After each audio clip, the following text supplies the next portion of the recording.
They're like, oh, nice. How many we got? 17. Cool. You have permission to ask me any question you want, not about dogs, until 50 people are live. So ask as many questions you want. Only rule is not about dogs. Until yeah, we get 50 people on. Let's do that. 21. There you go. We're getting there. Good to have you all. Do me a favor. No, that's a dog question, Jody. Not about dogs.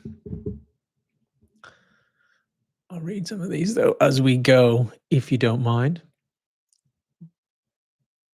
Pleasure having you all. Hope you're well this Friday. Today we've got last day of a boot camp in. When am I next flying away for a seminar? They've not been announced yet, but we do have two lined up. I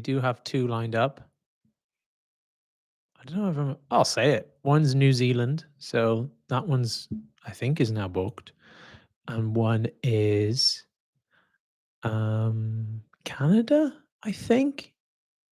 I haven't got one lined up in Europe yet. I have one in Leeds next week.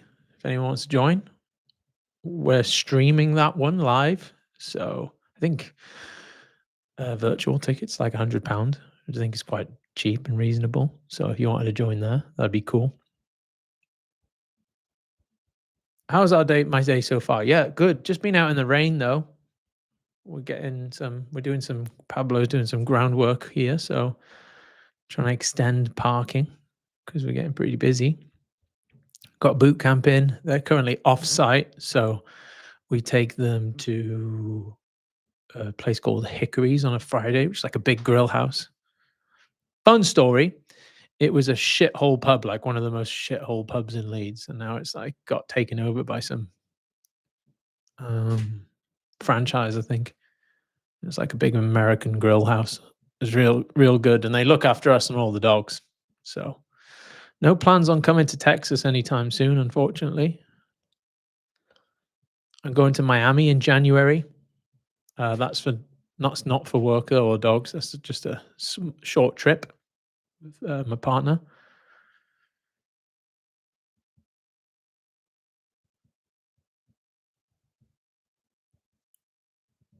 Yep, Robin's there. She went on. Yeah, Hickory's well good. They look after us.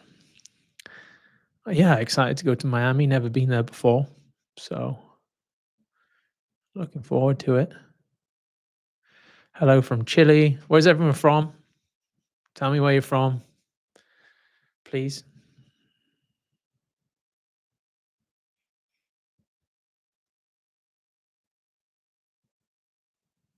Scarborough, just round the corner. That's cool. Chorley, Cornwall, Oxfordshire, Slovenia, New Zealander living in Switzerland, Norway, Derby, Manchester, Scotland. It's cold here today too. Indiana, USA, Sweden, Denmark.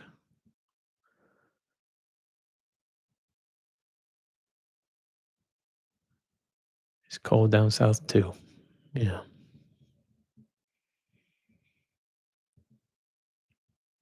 $46 people. 4 more. We'll get into the dog stuff. Sweden. Nice. You're very welcome, Richard. Pleasure doing them. Del Rio, Texas. I'm very much enjoying this format recently, to be honest. Australia. What time is it in Australia right now? San Antonio, Texas. Cold and wet up in the northeast. Yep.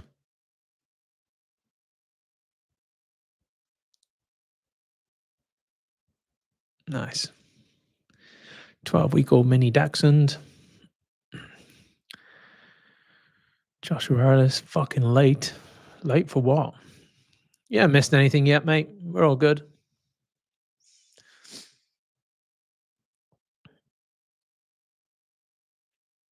I'm glad they are. I'm glad my answers are helpful. Been doing this for a long time now.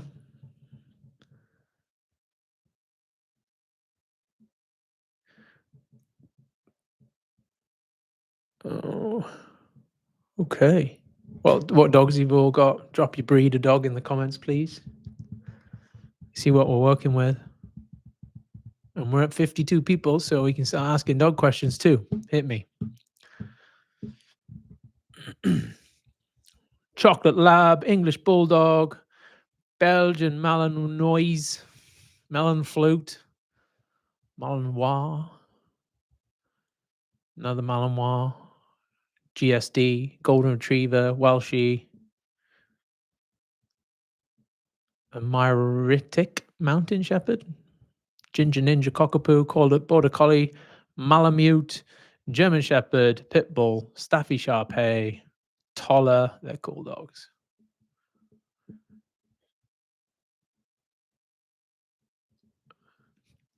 Hi, Jacob. Any suggestions on walking two dogs together? They walk on a loose leash separately, but together they seem really anxious and pull a lot.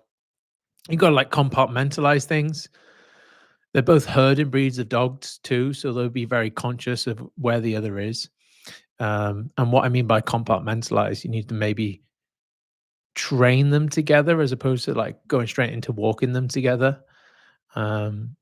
So we acclimatize to one being active while the other one is still, perhaps. So I might, either put one dog on a back tie while I train the other, vice versa. I'm gonna do some loose lead walking with one while the other's chilling out. Even as much as like in the house, like can I place both of those dogs on separate beds away from each other and then be okay with like not being um having being able to have close contact with one another?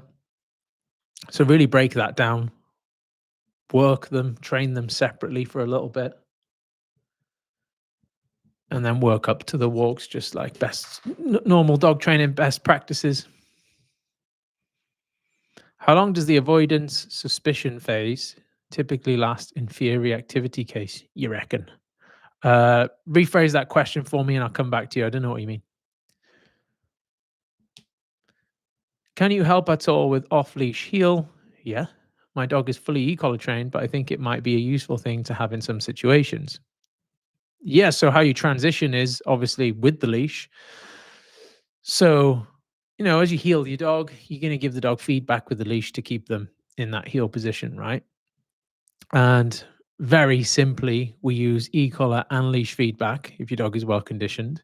And then over time, look to fade away the leash feedback so the dog has the e-collar feedback. So, different ways you can do it depending on how you've e-collar trained your dog. But I take my dog, I tell him heel. He should already know that. If he can do it on leash, I use the leash to help him there. I tap the e-collar as I use the leash on a lower level. I'm going to repeat that a lot. And then over time, I dial up the level of the e-collar to compensate for the lack of leash help. And then eventually I fade away the leash entirely. And we eventually remove the leash when our dog can heel on the leash. However, we're only using the e-collar as feedback to keep him there, or positive reinforcement as well as. Hopefully that makes sense. Following the channel and really keeping to it, I want to link the play-based training you teach with practical everyday skills. My dog plays brilliantly, but struggles with loose lead walking. Um, yeah, so it's not something we practice so much at the same time. Like I do a little bit of it, but they're different jobs. So I'll play with the dog prior to going on a walk, and then I might use food and a little bit of leash pressure to actually create the loose lead walk in. Reason being, obviously, play is like a high arousal role job, whereas loose leash walking, gee, I can't speak today, and things like place work are low arousal jobs, right? And so it's going to be difficult to teach a low arousal behavior with like high arousal reinforcement. And so play can better prepare us for a great loose leash session. However, seldom do we teach loose leash walking via play, if that makes sense. Whereas like a obedience heel or like a sporting heel, we absolutely can do, but we want arousal and prowess in that behavior. Conversely, like we don't really want that for a loose leash walk. Try to say that quickly. Hopefully that helps, Richard, or makes sense at least. I have a client that's been focusing, this is from Connie. I have a client that's been focusing on play to help with barking reactivity. The dog attention and anticipation barks during play. Do you stop this or allow it for the outlet of barking or put it on a cue? Yeah, put it on a cue. Put it on a cue, take it off a cue, ask the dog to down. Once they're down, quiet 4 seconds, release back into the game. So yeah, if you've got a barky dog, I believe it's good practice to teach a bark on cue, not because of so much that it's going to allow me to stop it on cue. There's probably some value there, but also like, hey, with your barking dogs, barking is intrinsically reinforcing for a lot of our breeds, especially the ones that have a propensity to guard. And so, if we can give outlet, just like other behaviors, like our predatory behaviors, I think it can help. I've met many a dog that are reactive just because they figured out other dogs are great things to bark at and they give them response to their voice. You know, some reactivity is quite literally as simple as that. Look at a lot of German shepherds. We only need a little bit of nerve, a high desire to really bark, and boom, we got reactivity. So all my dogs can bark on command, and we do it a lot through play, allow them to shout their heads off. Um, let's have a little look. I'll try and come back to your question there, Shy Franklinstein. Um, we are past the exploding and barking lunging, but he still gets a little suspicious. Okay, and is showing avoidance behaviors while walking past dogs head on. It's how long is a piece of string, and it takes as long as it takes, unfortunately.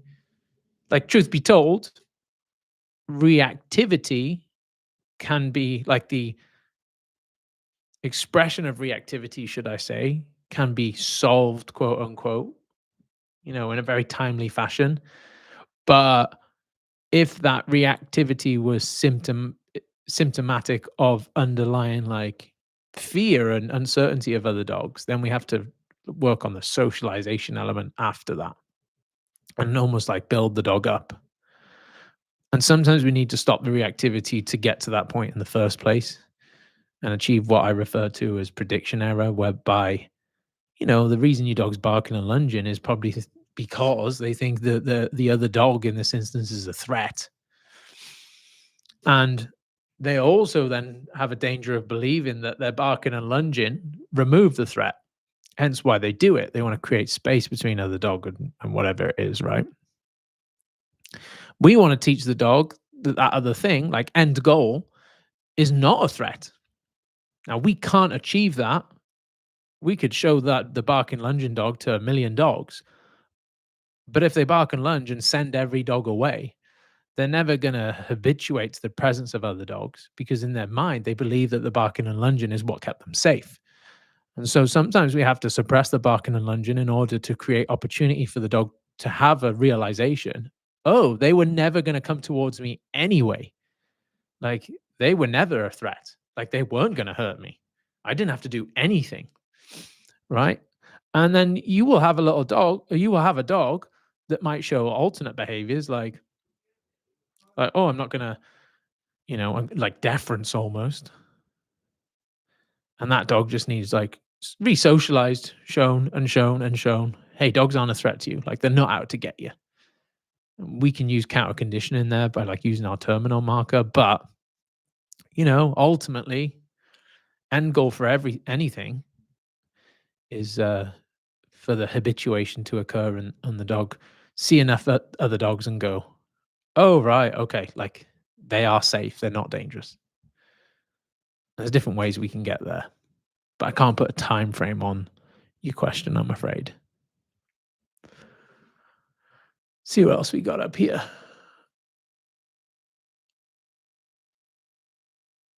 What's the best way to build confidence in a fearful dog? He got bit at 4 or 5 months old. He is 10 months old now. And since that day, even when making the bed, he'll run away and hide, but come running back. Yeah, listen, unfortunately, Alex, you've got two issues here. You've got a trauma issue where he got bit by the other dog, but just one traumatic event doesn't necessarily mean the dog is going to be like fearful of everything. And then sometimes we have fearful dogs that don't have trauma or haven't had a traumatic experience and they're reactive anyway. They just got a really low aversion threshold and generally lack resilience.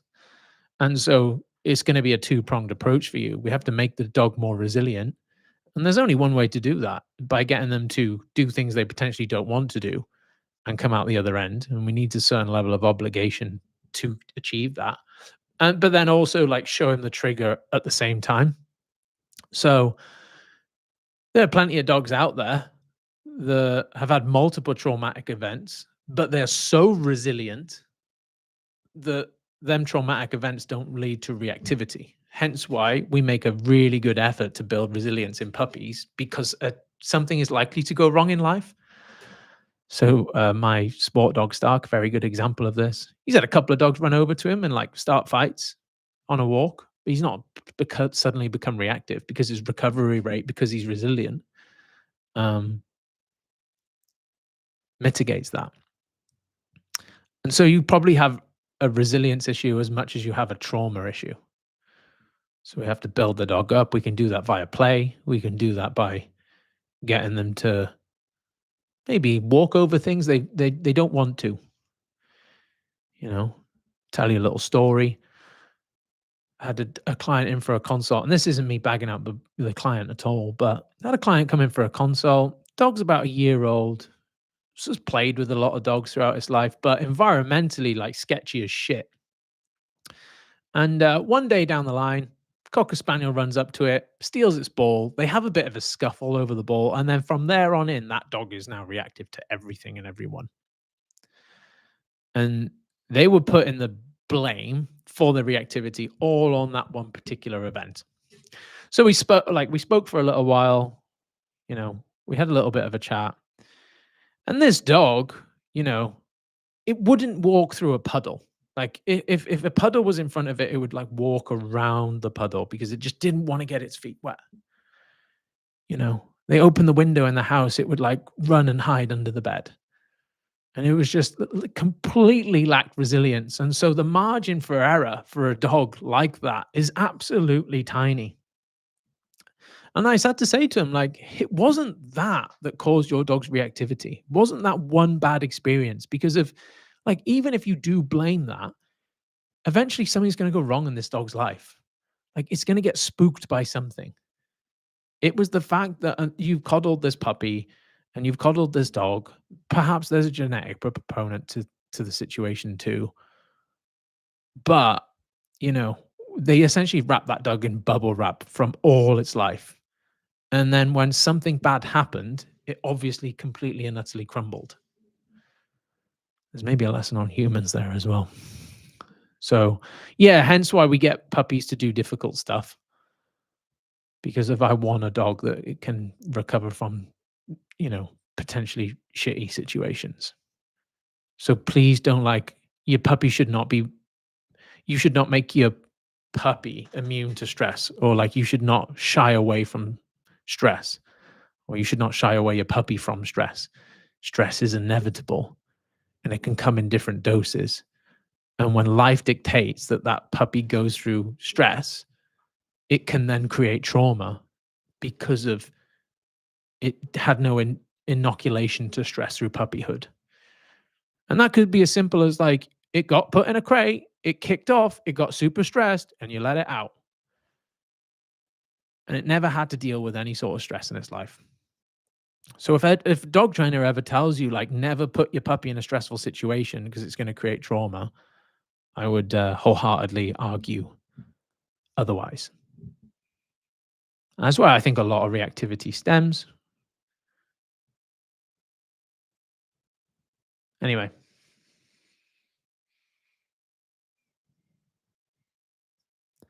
Um, how much rest or downtime should my 2-year-old retriever get during the day? He sniffs and plays and trains every day, but still gets zoomies at night.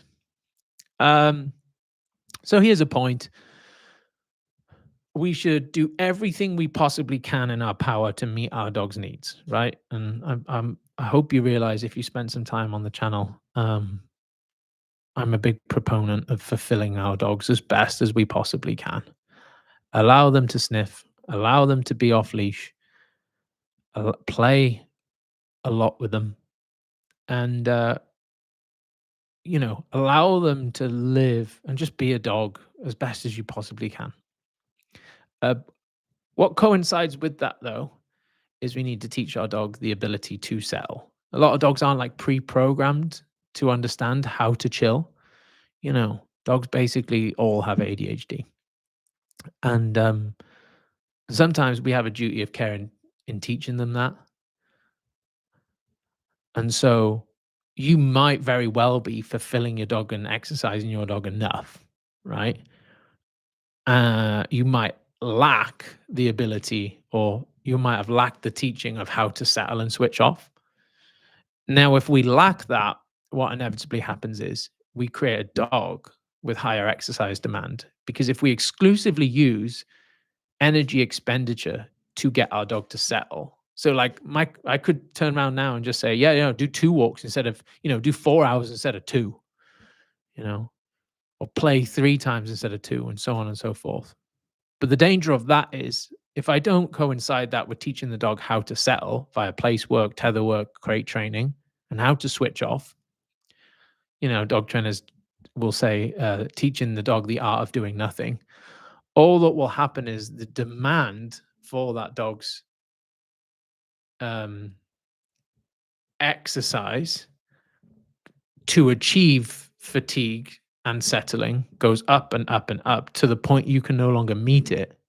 And then you'll end up having a real problem dog because of the 6 hours he now requires because you've built him up without being able to teach him how to switch off isn't something you can fulfill. And then now you have an unfulfillable dog and you're back to square one. Hopefully that makes sense. Just food for thought, right?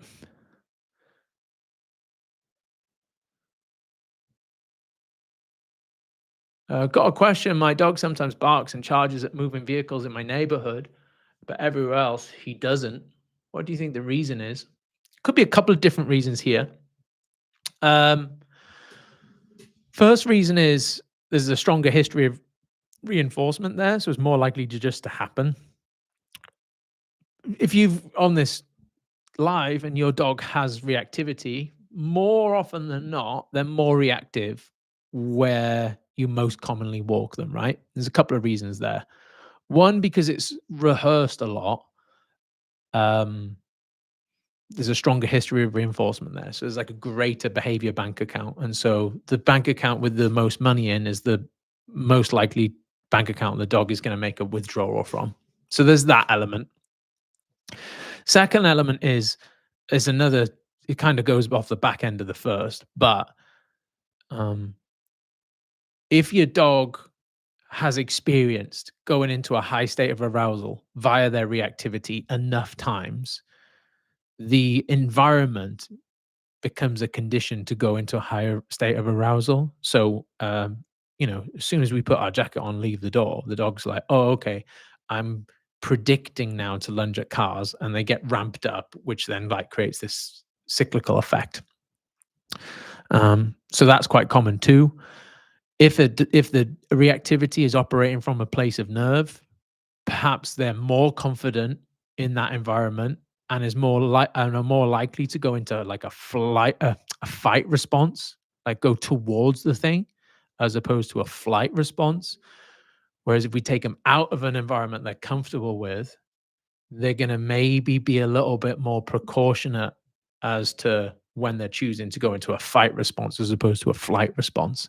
And they will like maybe look to defer from it instead. So sometimes it's all three.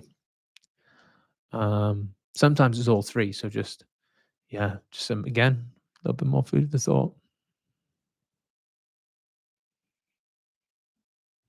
In one video, you said your puppy was a little bit too interested in cars, so you started to give him food when he looked at a car, and then he saw a car and turned to you. Does this work on dogs? So this is where we use anticipation in our favor. So what you're referring to, I don't know where you've seen this video, but when I first brought Stark home at 8 weeks, carrying him absolutely everywhere, right? Just showing him the world as you should with a puppy. And I took him out near the road. I was actually taking him near the road to go and show him some sheep. And what I noticed straight away is when the cars were going past, he was doing this in my arms, like just tracking and tracking and tracking. And that for me was like the first sign of potentially him being reactive towards cars. And so I most certainly didn't, I want to play safer rather than sorry. So I most certainly didn't want to wait until he started lunging and throwing himself in the road to try and treat that issue. But unfortunately, that's where a lot of people allow things to get to before they start trying to treat it, right? So, as I do with all puppies, I conditioned a marker response, and I actually used a clicker with him at the time. And how we condition a marker or our clicker, we do it for a number of different reasons, and I'll talk you through it. So I associate obviously that sound with food, and I associate not only that sound means food, but it means come to me and get food.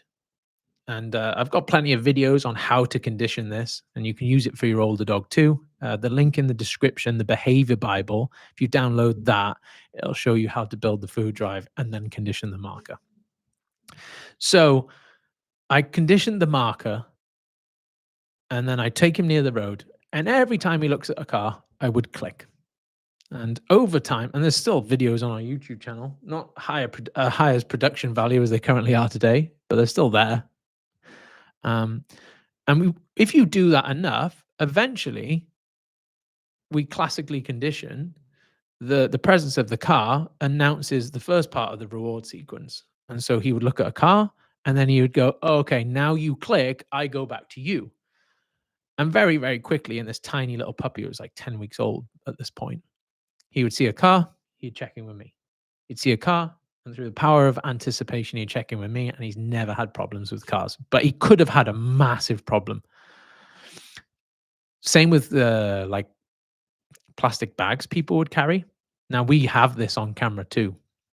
So if you watch one of our old videos of me socializing him in Harrogate Town Centre, um, I just took him out with my marker. If you've ever had the pleasure of meeting that dog, you'll know how socially neutral and great he is around different environments. But he was like charging towards plastic bags, or at least like fixating on them. Same principle, just simple disengagement.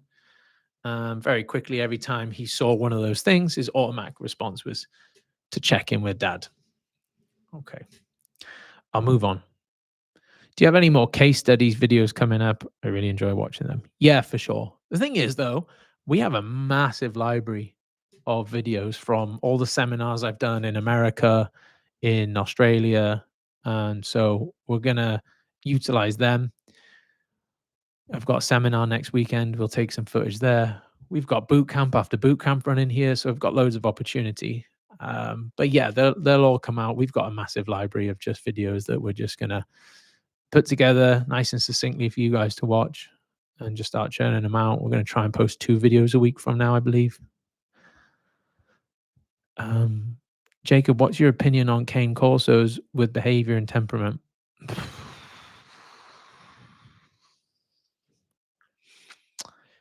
I don't particularly like them. I think they're very temperamental. What you have to remember, though, my experience with the dogs are the dogs with behavioral issues. And so when anyone brings me a dog, it's not because they're very well behaved and they're super sound and stable, right? And so I have a swayed perspective of different breeds of dogs.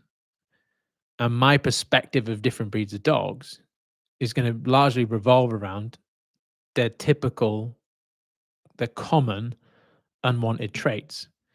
And a common unwanted trait in a Corso, especially, is being hyper suspicious, very defensive, low aversion threshold. And so all the Corsos I meet as a dog trainer that helps with behavioral issues, hyper suspicious, defensive, low aversion threshold. I don't like dogs that are hyper suspicious, defensive, low aversion threshold, and they could also kill you, right? They're huge. So I'm going to say I don't particularly like them, but remember, it's maybe not a fair assumption of the whole breed, you know? Whereas like spaniels, if I meet one of them, yeah, there's a few resource guarders there, but it's because they pull on the leash, you know? So Alicia's got quite a nice one, Keith. I quite like him. He's all right, but he does have those traits at the same time too. But she got him before she was a dog trainer, though. Um, all right. Well, we got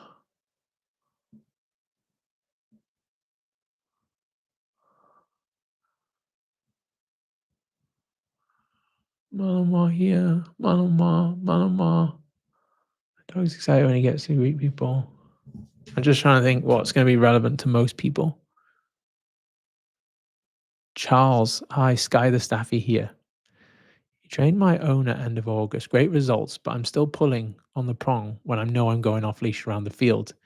Can you help my owner, please? So stop letting her off the leash and validating the pulling. You need to get to the field, work your ass off to create the loose leash with all the stuff I've shown you. Once the leash is loose, they let her off the leash. People do this with border collies all the time. The collie pulls them to the park, knowing it's going to go off leash. They take the collie off the leash and then go, how can I stop the dog pulling? Well, you're quite literally telling the dog, the harder you pull, the more likely it is you're going to be let off leash. So make sure when you do get to the park, you're spending time practicing your loose leash stuff before you then reward the dog with the ultimate reinforcer, which is what, as we all know, freedom. What's the thing a dog wants most in the world? The freedom to make choice, because with freedom they can choose their own reinforcer, whether that's to sniff, to dig, to chase, to play, whatever is the jackpot. And so if we take an unwanted behavior and it's followed with reinforcer of freedom, that unwanted behavior is very, very unlikely to go away. So we put parameters in place to stop that unwanted behavior, create preferential behavior, however we want to do that, then reward with the ultimate. And you're essentially pre-macking unwanted behavior. We want to pre-mac wanted behavior. I've got a couple of videos on that. I have a male dog, 5 years old. He is fear reactive to other dogs. You were talking about getting rid of barking and lunging before getting closer and approach socialization. I think that means he must get into a low arousal state before getting any closer to dogs. Can play be used in any of these steps in our case? Yeah, that was a good point. You answered your question in your question. Yeah, low arousal exposure to dogs so they can process it. Play can be used prior to the walk in your instance. Let the dog gas out a little bit. Teach core fundamental skills like redirect, recall, a little bit of obedience, maybe a loose leash walk. And then show your dog the thing that they're scared of at an arousal state that they can process his presence, but still concentrate on you and incrementally work closer. My dog is excited when he gets to greet people, but does not adjust according to the size of the person, which is a problem around kids. How should we train calmness with kids when we don't have any? So here's the thing, like a dog isn't necessarily going to be able to self-regulate their behavior based on the trigger's size in this instance, right? And so you just need to teach a yes, teach a no. And when the dog steps the line, I say no. Like my dogs will jump up on me, especially, and people in my house. And Michael stayed with Michael, who works with us, stayed at my house this week. And I'm like, I'm going to expect them to be assholes around the house as they are with me. I'm like, "Michael, I'm gonna let the dogs out. They're probably gonna be all over you. You good with that?" And he's like, he works here, so he's like, "Yeah, of course, bring them out." Whereas, like, if it's my mum or my partner's mum, I might have to then referee the situation and be like, "Hey, you've just stepped the line. No." And I need to take accountability to that and referee the situation myself. Um, what else have we got? Thanks for the latest video on play. I'm already seeing improvements in our boy engagement playing outdoors. Nice. The longer I do this, I'm almost 10 years deep now. The more I'm realizing, still to this day, how beneficial play is for dogs and like what it can do for behavioral change. We've been implemented the behavior Bible for a few days. My dog reacts in his kennel when taking our other dogs in and out the door. Should we address this behavior specifically or will it phase out? It might not phase out. It might not be worth like investing a lot of resource on that. Probably what is going to be a well rehearsed behavior and detract from the other stuff you could be working on. And so I'd say like train the dog separately, teach your markers, teach your behavior fundamentals, and hopefully that'll get better with time. You know, get a lot of people that's like, oh, my dog barks in the car a little bit when we're going for a walk, like he's super excited. It really annoys me.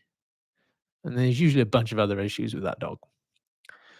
And I'm like, I could show you like a really, well, somewhat of a drawn out counter conditioning protocol, like what you need to do and a method to address that. It's going to take a bunch of your time. It's going to take a bunch of your reinforcement that you can offer the dog. It's going to take a bunch of your patience. We've got much cooler things to work on than like him barking in the car a bit. Like, how about we address that last if you can be bothered? Because in that situation, yeah, the dog's barking in the car a little bit, but then they get to the park and then the dog's just kicking off at everyone and they're not having a nice walk. And I'm like, ooh, you know. So sometimes, our effort is best spent on the needle moving stuff as opposed to, stuff that now does the barking in the car in my example maybe have an effect on the likelihood of the dog barking outside the car? Yeah, that's a fair argument you might make. Here's a good one. Would you incorporate play with in-home dog on dog aggression? Not in the presence of each other. Absolutely not. I would incorporate play for any dog with aggression away from their trigger for a long while. Um, In-home dog and dog aggression takes either a lot of management and or a very good owner referee and or decent ability to read body language and or the willingness to step in and stop a fight and maybe punish the dogs. Six dogs in our house. We have like a scuffle every now and then, like nothing that requires like, you know, a trip to the vets. Although that said, like Stark and Ranger or Stark and Kobe, like one had their ear nicked or something, like that's just gonna happen. Anyway, nothing I think, oh, is gonna be a problem. I need to separate the dogs. But they cut the shit when I ask them to do so, right? And so, like I always say, the level of control that you have with your dog directly correlates with how many social situations they're allowed to be in. That goes everything from like playing at the dog park to going to the beach around other dogs to having another dog in your house. So, yeah. Here's a good question. Have you had dogs that have had zero interest in play? Can it be fixed or is that genetics? This isn't a scientific number, but me and Kirky and I have talked about this in great detail. We think it's around 2% of dogs that just will never play. Here's when you want to ask yourself, though. Here's some indicators. If that dog doesn't play, but will happily chase other things, e.g., dogs, e.g., birds, e.g., squirrels, it's likely that that isn't a dog that will never play. It's just a dog that hasn't been shown how to channel its drive into play. The dogs that do not play are typically dogs that have like holistic low motivation levels, like isn't motivated to do much at all.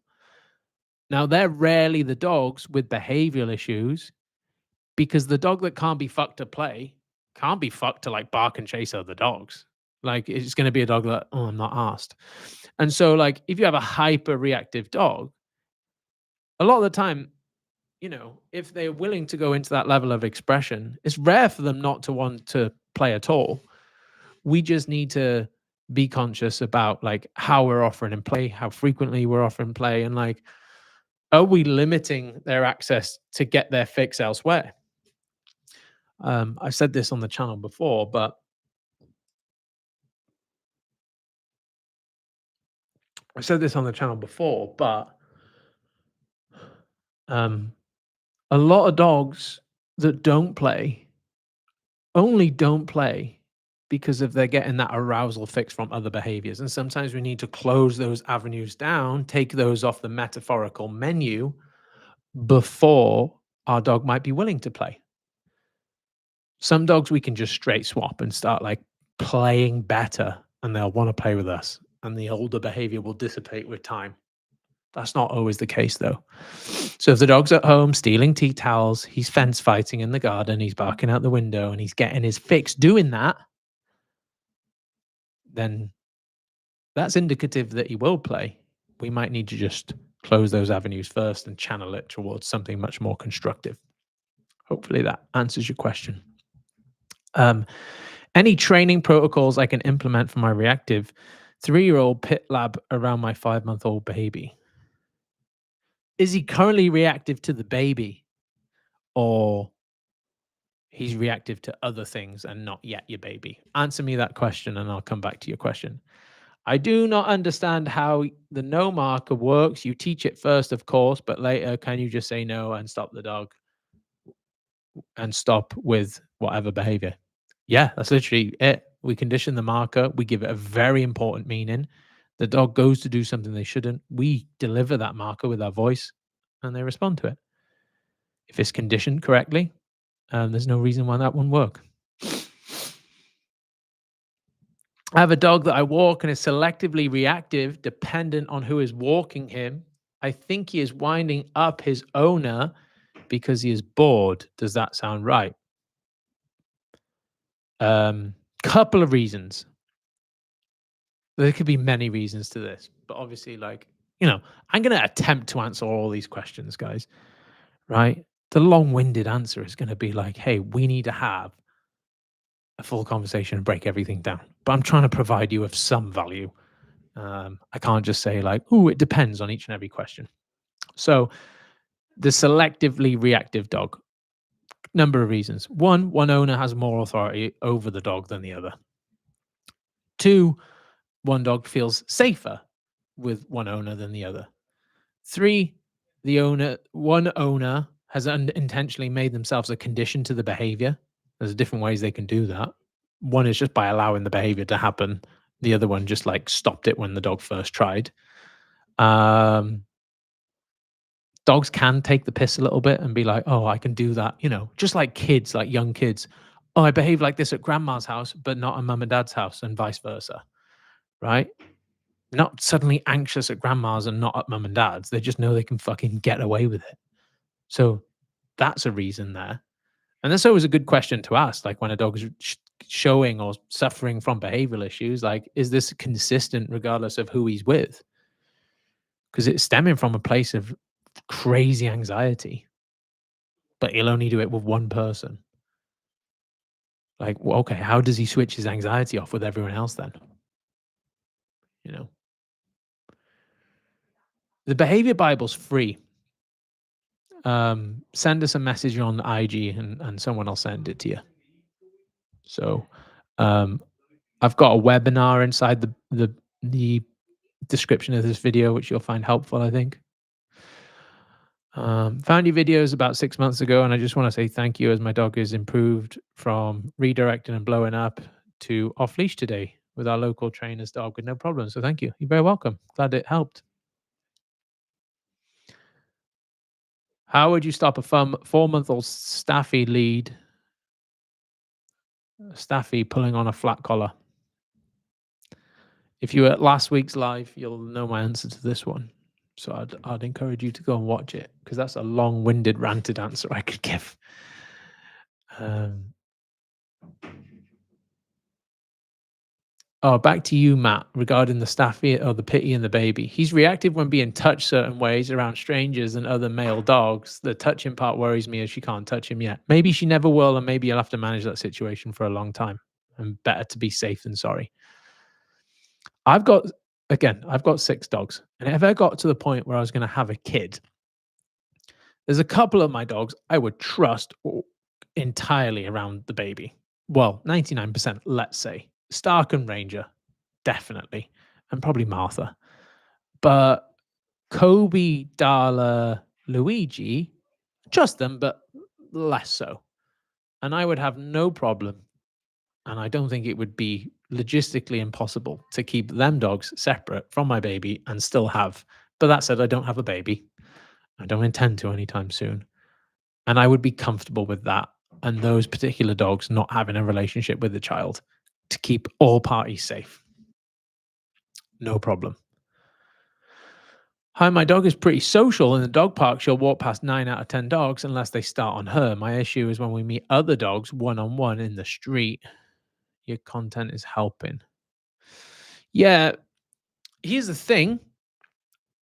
When people on our training with instinct program, our online program, here's how we frame it, or like here's how we run it. Everyone, when you got a reactive dog, you do the street walk, which is difficulty level 10 for reasons that I've spoken about in this call. Strong history reinforcement, dog's confidence level is up, there's triggered arousal, so on and so forth. Like that is our Everest. And what we actually do within our program is we take breaks from that walk. We work on everything around that, the skill set, the behaviors, the disengagement, the recall, the fulfillment, especially the high arousal conversations through play. And we work back to that. Everyone's trying to start their journey on difficulty level 10. Like in no other situation does that ever work. If I wanted to work up to bench pressing 100 kilos, I wouldn't try and bench press 100 kilos every day till I could do it. Eventually, I'm just going to get injured and set myself back each and every attempt. We have to strip back and work. So you need to start seeing the your regular everyday walk where your dog is most reactive as difficulty level 10, and being clever in how you approach it. So we actually go back to that walk like week maybe 5 or 6. So please don't start your marathon training by running a marathon, if that makes sense. Like, how well equipped is your dog to deal with that situation right now? And work to it. Hi, Jacob. Your videos have been a great help getting my 8-month-old Malamute to a really nice level of behavior. Then we have deer and squirrels. Some people say off lead is out of the question. To be frank, that might be the case. And again, to be frank, it is very unlikely you'll have an 8-month-old Malamute reliably recalling around prey without the use of an e-collar. Everyone that comes for us in the countries that are legal, we e-collar train the dog so we can have recall reliability, so we can easily fulfill that dog and change their life. Why I'll always be a proponent of that tool is because I've witnessed with my own 2 eyes more dogs having their life changed for the better, and exponentially so, when we have the level of control and security that nothing else can bring other than the remote training collar or the e-collar. Obviously, some people don't like them. I have been reinforced time and time again, seeing owners and dogs having their lives changed by the use of this tool. And so I will fight for them as long as I possibly can. I will advocate them and the proper use of them alongside professional as long as I possibly can. And so you got 2 avenues. I've got no reason to lie to you. You can allow that dog to be on a leash and get pent up over time be less fulfilled, or you can e-collar train the dog and allow him to live a liberated life where you'll see one, unwanted behavior won't come into the picture in the first instance, and two, be able to put yourself in a position where you can start treating unwanted behavior. At what age do you start e-collar conditioning on a Malinois puppy? Um, there's loads of different arguments to this. So long as you're doing a good job and your reinforcement game is on point, you should be able to get to 7, 8 months and be able to continually, do a reliable job of captivating that dog's attention and using a line. They're going to get to that age then, though, where they're going to be a little bit more explorative. The propensity for frustration will be higher because of they're going to be less owner centric because of that's the time their balls drop and stuff, and they start thinking about maybe going to find things to find other dogs to mate with and start looking, and their hunting drives are going to kind of come into the forefront of their mind and so on and all that shit, right? And so that's the time I start thinking about like how can I gift my dog more freedom? So that might be the time I start thinking about e-collar training the dog purely as a way to go like, hey, Lo, go check what's out there. Like fill your boots, mate. You're not missing out on much, I promise you. Um, so yeah, purely for that reason. Don't wait too late. Like there's a couple of ways you can use the e-collar. You can use it like preventatively, proactively, right? And just use it as an insurer for recall. Start teaching the dog, like in the example I just gave, versus um, reactively, where like we've allowed a lot of unwanted behaviors to be well rehearsed and ingrained. And then, we might use it slightly differently then. Oh, we might just use it, as an enabler to off leash freedom. Like I always say, a lot of unwanted behaviors, they creep in via lack of fulfillment. Your dog just doesn't have any wanted, like great hobbies. We see it in people all the time, right? See people with anxiety, depression, all these sorts of issues, maybe just general lack of fulfillment and unhappiness through lack of purpose. They've got no healthy hobbies. They're not exercising enough, eating a bunch of shit. They're not sleeping. They're not sleeping because they're not exercising enough, not exposed to enough sunlight, and so on and so forth. And we'd all do the same with our dogs and wonder why we've all got a bunch of anxious dogs. You know. So, where else are we? I have a foster dog. It's all good on walks outside, but at home it's super reactive, and I can't stop zooming around and can't stop zooming around the flat. And she doesn't know how to calm down or sleep not in a crate. Use a leash. Use a leash in the house. Start taking control of the situation. Put a house line on, 6-foot leash. Tie the dog to a table. Let her have a big wobbler that she can't do whatever she wants. As soon as she chills out, let her off. Repeat. Any tips on separation anxiety? He's crate trained, happily sleeps in there. I'm fully overworking. I'll answer the question and I'll try and help you out, James. But that's nothing I want to work with anymore. So I'll be frank in my answer. Um, happily sleeps in there with the door shut when we're home. Sleeps in there on his own accord, but as soon as we leave the house, he howls and cries. Can you leave the room? And he's okay. So that's a question I want to ask back to you. So can he be confined and you leave the room and he's okay? That's something you really do have to break down. Do you have some advice on fence fighting next door dog? Will always come out growling and my dog has reacted and jumped through the fence before. Would punishment process be good or not? Yeah, I'd just punish that, to be honest. I'd be like, hey, don't fucking do that. Enjoy the garden. Because my only other option is like I manage it, I teach a, might teach a recall there. That's not going to actually stop the fighting though. It's just going to stop the fighting when I call the dog back. Right? I'd use the punishment protocol. I'd rehearse it first in the absence of that trigger. And I teach the dog, you're not allowed to fight the dog next door because it's massively inconvenient for all involved. And I don't even care if he's kicking off at you. Enjoy the garden, enjoy it to its full extent.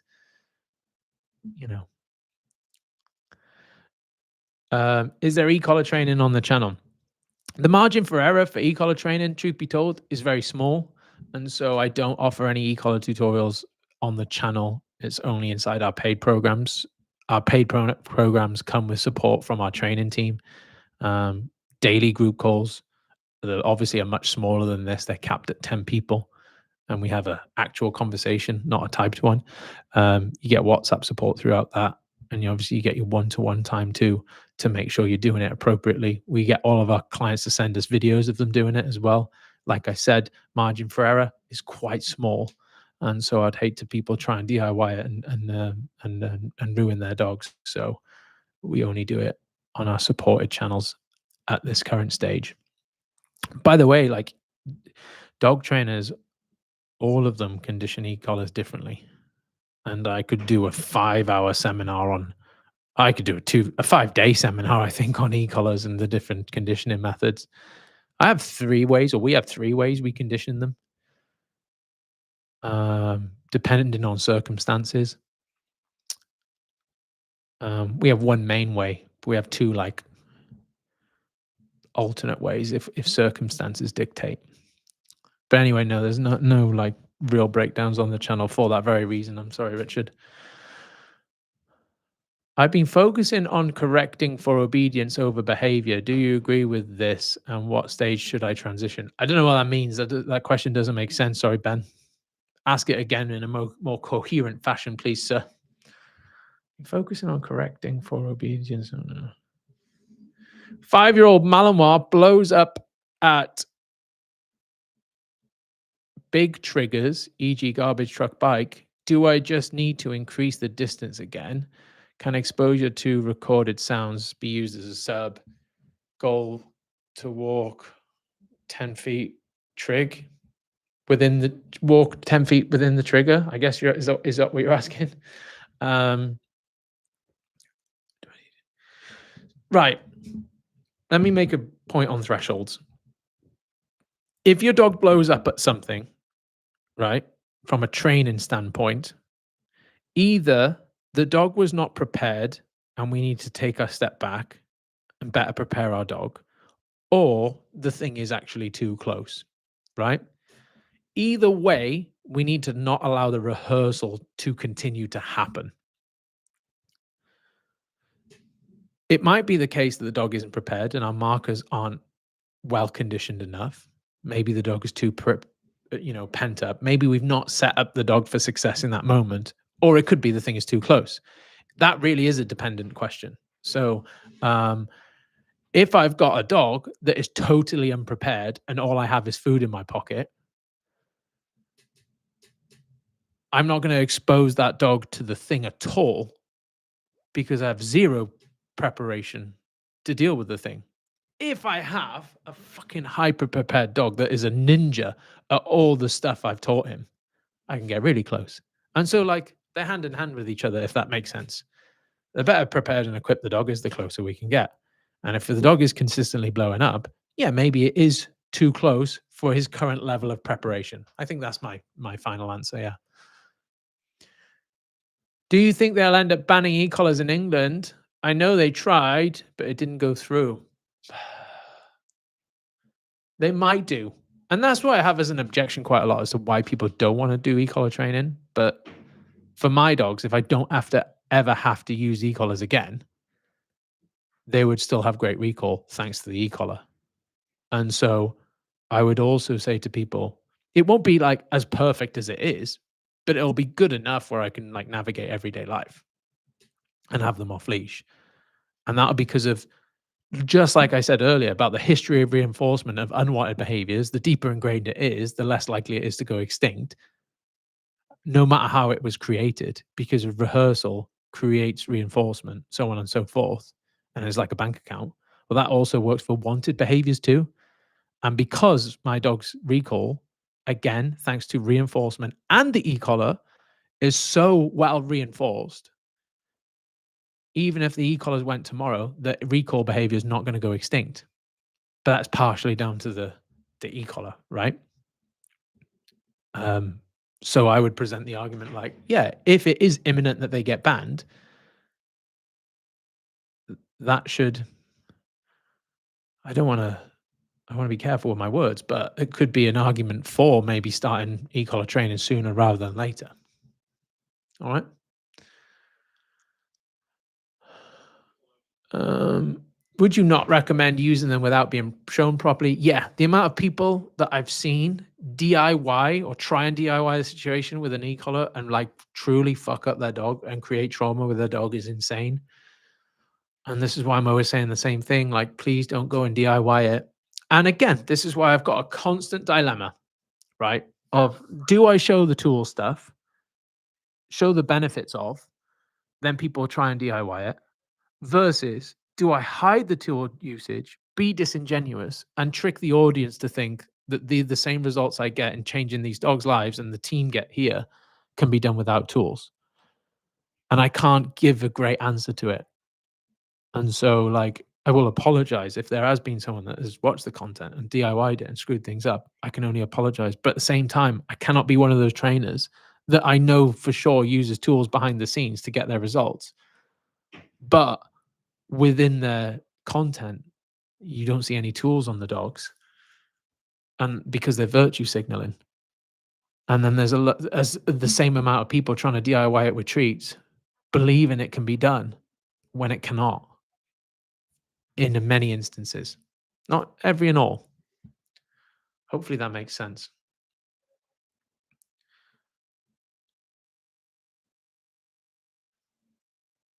I've been focusing on correcting for obedience over behavior. Do you agree this? Right. Okay. And then I asked you, and then you said correcting for obedience over behavior. Example, correcting for leash manners over barking at the end of the leash. I think if you're talking negative reinforcement versus obedience, like I'm correcting the dog into a behavior like heel work, the heel work will become a condition in not doing the behavior. And so I don't like that at all.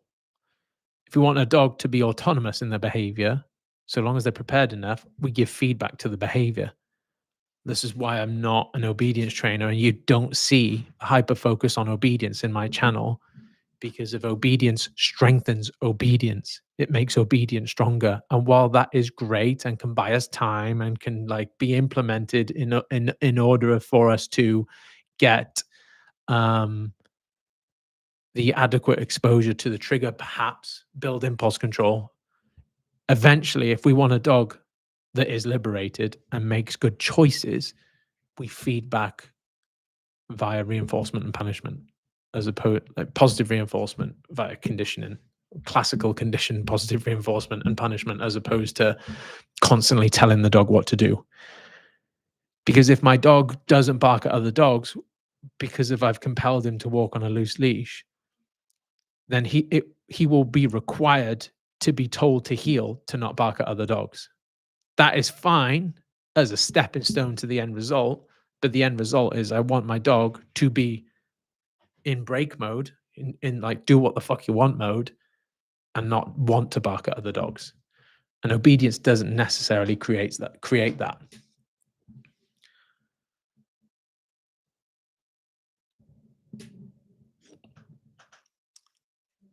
Um, what are we asking here? Is online course good or better in person? It depends who you do it with. I'm sure there are some dog shit online courses on e-collar out there. And I'm sure there are some dog shit dog trainers teaching e-collar out there as well. Right. Obviously, I'm very proud of our product and what we've done. Um, I can show it to you if you want. Um, I don't know if I'm allowed to do this, but I'm gonna click that Chrome tab. I click that. Can you see that? Oh, you should be able to. That's cool. This is our new program, by the way. Welcome to Training and Instinct Foundations course. Motivation, management. Obviously, we've got all the play stuff in there. Building the base, beginning of food motivation. This shit is comprehensive. There's a Q&A on each one. Paul, Suzanne, and Sima, I can't imagine how much sleep they lost over editing this. Markers, mistakes. This is still just the positive marker stuff. So that's like just module one, really. Here we go. Now we get into the good shit. Tools, understanding tools, how to fit tools. Example of introduction, the prong collar. Talking about freedom, teaching recall, example of recall. Now we get onto the e-collar phase one, bunch of examples, e-collar phase two, bunch of examples, e-collar phase three, bunch of examples, e-collar in the real world. Controlled rehearsals, the redirect exercise, 5 examples on that. Using e-collar for punishment, punishment in practice 2, 3, 4, punishment Q&A, putting it together. I've not had a look at this in like a week. They've added a bunch of shit. That's really good. I'm as pleasantly surprised as you guys are. Obviously, we record all our calls. Nice. There you go. There you go. A little bit of an insight there for you guys. Obviously, we've got a community there too. You get a WhatsApp line for any questions or videos you want to share with us. We do daily group call as well that we run. So they on a bi-weekly calendar, I believe. So sometimes morning, sometimes late afternoon. I think Kirky does a couple in the evening too. Anyway, I'm a therapist and use recorded sounds for exposure work with humans during eye movement desensitization and reprocessing. Can sound work with punishment praise for behavior work with a dog? Thank you. I won't speak out of line, but in my experience, for example, I've had people work around sounds of fireworks a lot to try and prepare the dog for fireworks, and it doesn't. The dog gets very comfortable with the sound, but knows the difference, and then still get freaked out by fireworks. So that's the only example I can give. My dog doesn't blow up and can be corrected reasonably well depending on her happiness level. But sometimes bikes pass too close and she'll start hopping happily next to them. This can scare the cyclists. In the Netherlands, this is something hard to prevent, even when walking. Oh, because there's so many bikes. How can I train this? It just sounds like a reactivity issue, Andy. So same as everything else. This is an example of, and I'm not being mean here, like special circumstance syndrome, where like people will ask me a question on like, my dog is this. They give a bunch of conditions, and then they go, but when this happens, they become reactive to X. And my argument is always, okay. And then because it's different to any circumstance they've heard before, they presume that the treatment and protocol will be different, but it's not. It's the same. So, either use the channel, download the behavior Bible, or you can apply to work with us. Start the food motivation progression to work on the reactivity. My dog takes a single kibble out of the bowl, tries it, comes back and eats the rest. That's okay. Leave it at that for now. Do I take the bowl away as soon as the dog leaves with the single kibble, or do I progress to the next difficulty? That's a really good question, actually. What I do is I put the food down and I'm like, if you don't immediately take it, you don't want it. Reason being, when I go to use food later on down the line in training and I'm working with like a reactivity situation and I want the dog to take reinforcement there and then, we don't have the time for the dog to test it, make his mind up. And then, so I want to create momentum from the get go and set the standard of like, when it's presented to you, you need to take it. So maybe it is a case of removing it.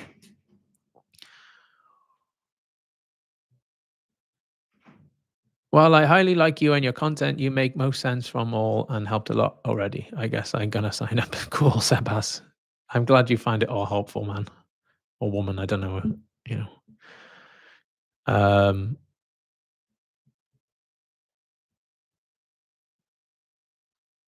Mark, I remember you and Ted. That was a while ago. Me and my dog Ted and Malinois Cross Shepherd did e-collar training course with you. Nearly 14 months, and he's still 15 out of 100 on a mini educator. Changed our lives massively. Thank you. Yeah, he was a good dog. He was a good dog. Good to hear from you, Mark. Oh, that's funny. You always have the occasional like older client like pop up. You were into your rugby league, if I remember rightly, Mark, right?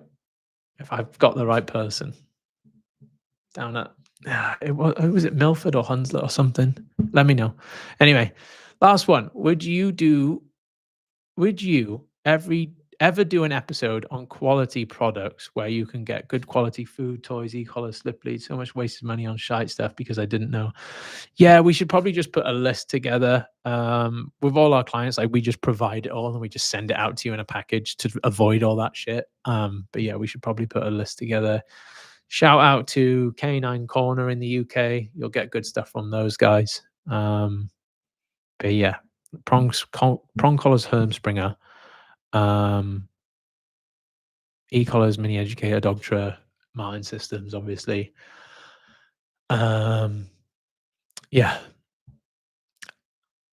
How important do you think other dogs are in reactivity rehabilitation? Your pack seems really important in your videos. That's a great question and something I internally deliberate all the time. I've worked with dogs that have gone from reactive to neutral and never interacted with another dog again and lived like very happy lives, right? I can speed the process up a little bit by having my pack do a little bit of the work.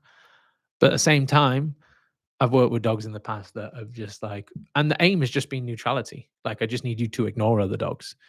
If I want to work on integrating within the program I just showed you, we have a whole module on like real world application and how to reintegrate dogs. I can do it quickly because I can read dogs quite well and I have good control of my own dogs. Whereas like most people, it's going to take a little bit while and integrating them nice and slowly. So we have a bit of a protocol for that. It's a bit long winded for this live. Sean, all right, but me and I'll be the blue staffy. Yeah, you did training with instinct. It's changed our life massively. There's a couple of dogs. What dog, Sean? Tell me. Yeah, that's right. Pal Hunslet. I can't recommend you enough to people. Ted has made a top class dog now. Yeah, he was a good dog, wasn't he? Can you put pictures in this chat? Stick a picture in of him, Mark. Yeah, he's a good dog. 8 months German Spitz. Too young for e-collar training. No, not necessarily. Not necessarily. To use the e-collar to teach the no marker. Depends. It depends. You can do. I like to condition it over recall and maybe loose lead first, and then use it to condition, like to amplify my punishment marker. But that does not include saying the word and pressing the button on a high level, which I've seen some people do. That's gonna make the propensity to make things exponentially worse. It gets very, very high. Sean, you need to find a stooge or two that have a Staffy and Border Collie and do work around those dogs as best you possibly can. It can't be the case if they bump into it, that he bumps into a Staffy or Border Collie once in a blue moon. Get on Facebook and say, this is what we encourage our clients to do. Reach out to the local Facebook group. Hey, anyone like with a reactive dog want to come and train with me today? We'll just meet in the park. We'll start at 20 meters away from each other and we'll just do some work, right? Within our training with instinct, where people are all over the world, we have a map in there and you can see where everyone else is in the world that's in that program. And we have people meeting up all the time.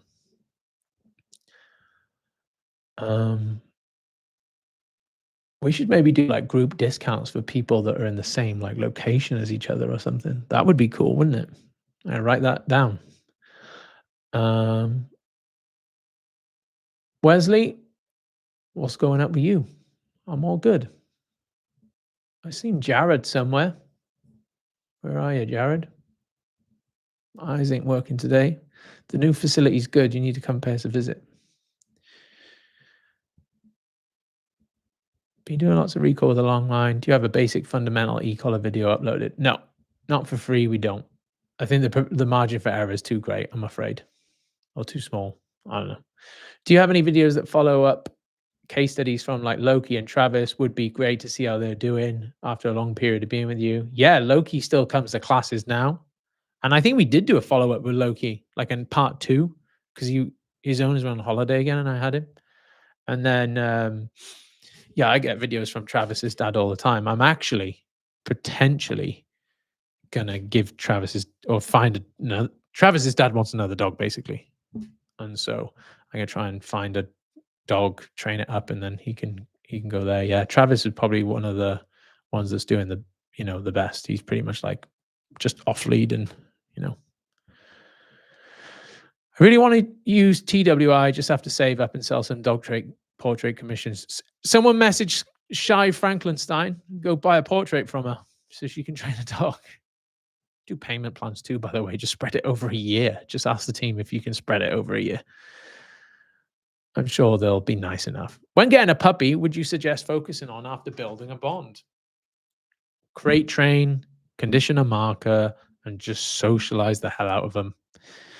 Show the puppy the world, get them to see everything, expose to everyone, but be able to at least maintain some engagement with you.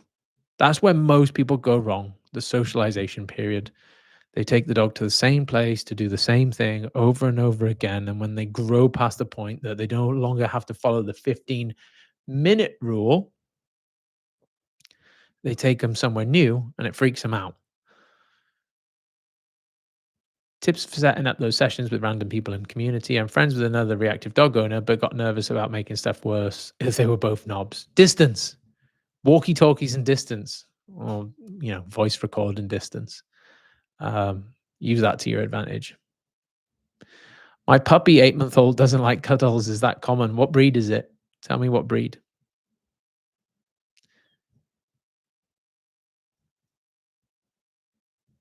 A couple more questions, guys, and then we'll wrap it up.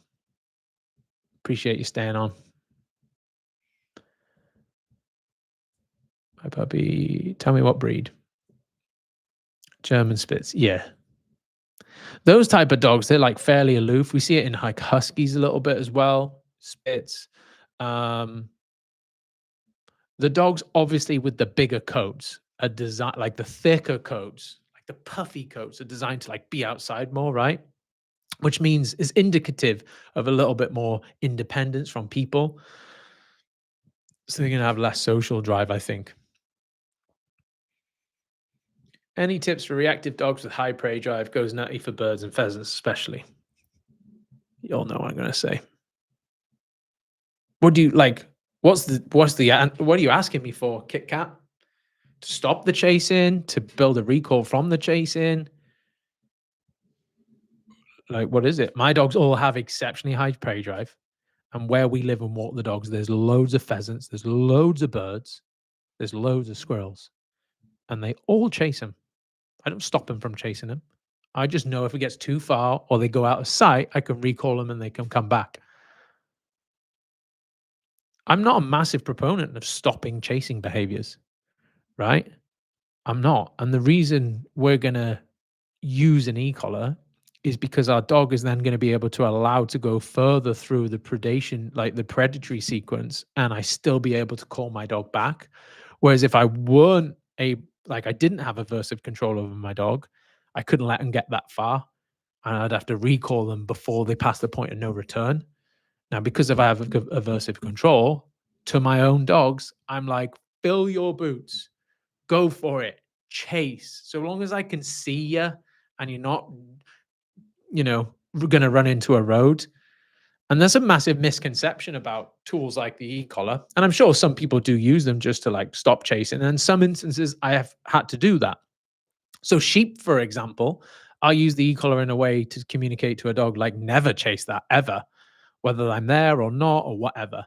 But fluffies and birds, I'm all good with my dog chasing those things, so long as you recall when I come back. Like, I want you to try. You're probably going to fail, but it's all good. Like, you've scratched that itch, right? Sometimes though, sheep, for example, and we can generalize that. Like, all my dogs will chase birds and squirrels, but they will not chase sheep. We have, if you ever listen to the podcast, we have a heron that's down at the river where we walk the dogs. I don't really want my dogs chasing him because he's a bit slow off the mark. So I'll have to do some maybe avoidance training there. But squirrels and stuff, like, they're fast. They're going to get out of the way. Hopefully that makes sense. Um,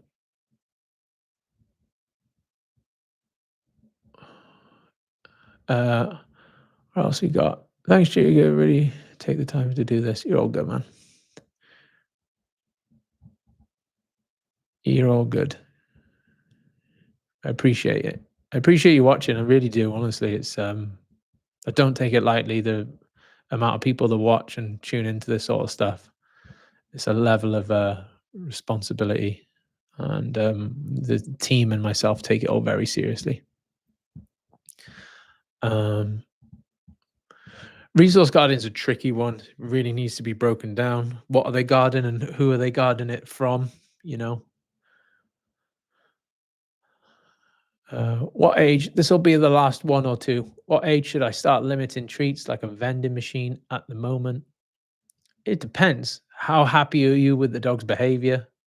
Do you think you've reached like the habituation phase where the dog just does it? Are you still working on something? Or are you still like your dog's only 8 months old, right?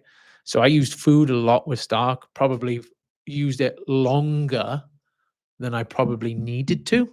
However, I just like wanted to be safer than sorry. Now I don't use food with my dogs when I'm out with them.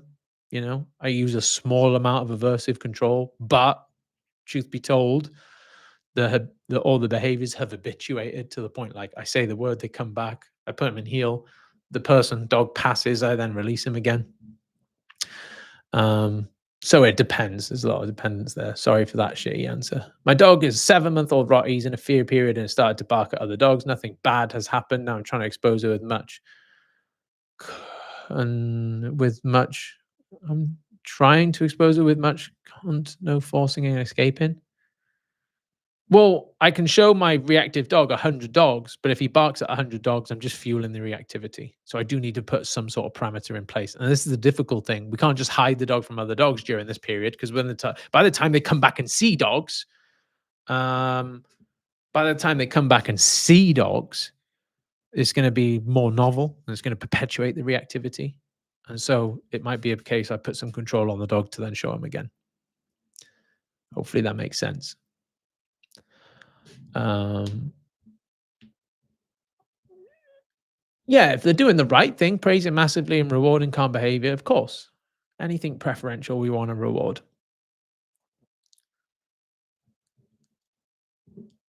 Is aversive training the only way to stop a spaniel from obsessing over birds when out? Right. I might leave you on this point, guys, but and this is the lies we're all getting fed to online. All right. And what you need to remember when you're asking these questions, it's a great question, and I'm going to give you hopefully a good answer. And this is what I've learned as a social media dog trainer, right? The success of my business and my social media accounts, to a degree, has or is dictated by how much I conform to my audience's predisposed, pre predisposed ideas on dogs, right? So, and this is just like relevant across the board. So, what I mean by that is, I see a lot of dog trainers saying things that people want to hear to align with the predisposed ideas that come from a hyper emotive place that everyday dog owners have. And this is why I've started these sessions, truth be told.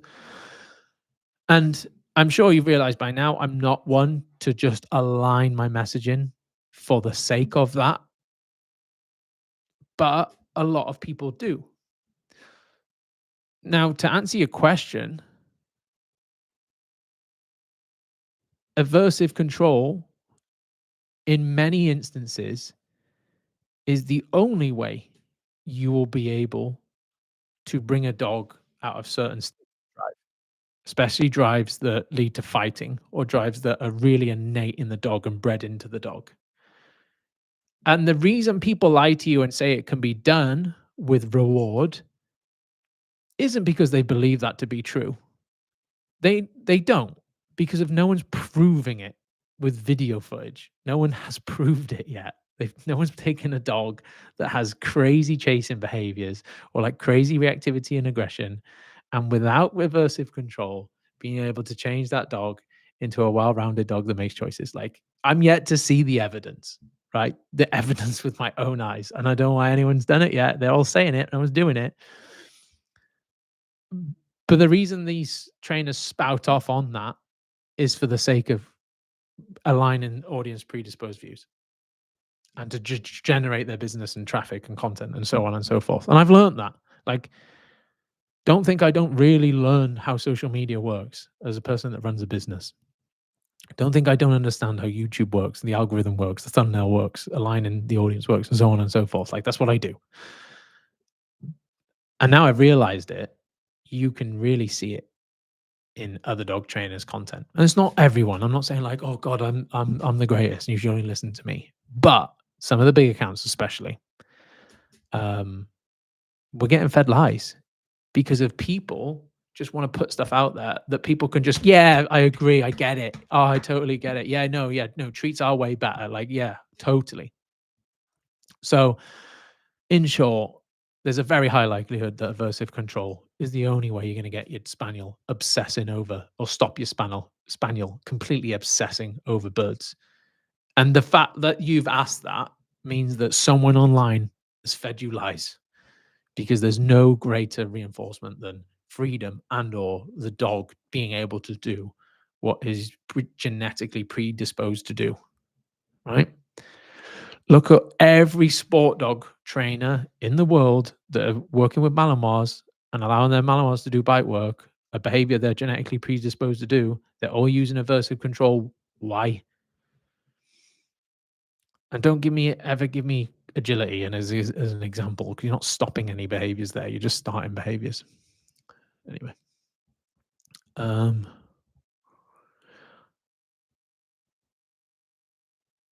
um, high level recommendation for aggressive Aussie towards border collie in home. The collie is timid and doesn't want to go after the shepherd. We create and use place, but want to increase freedom. Punishment. That was an easy one. But yeah, to your point, place and create their management tools. And people saying like, yeah, you have to just have them placed and created around each other and exposed for, X amount of time and they'll eventually get used to each other. I disagree. You have to say fighting's not allowed in this house.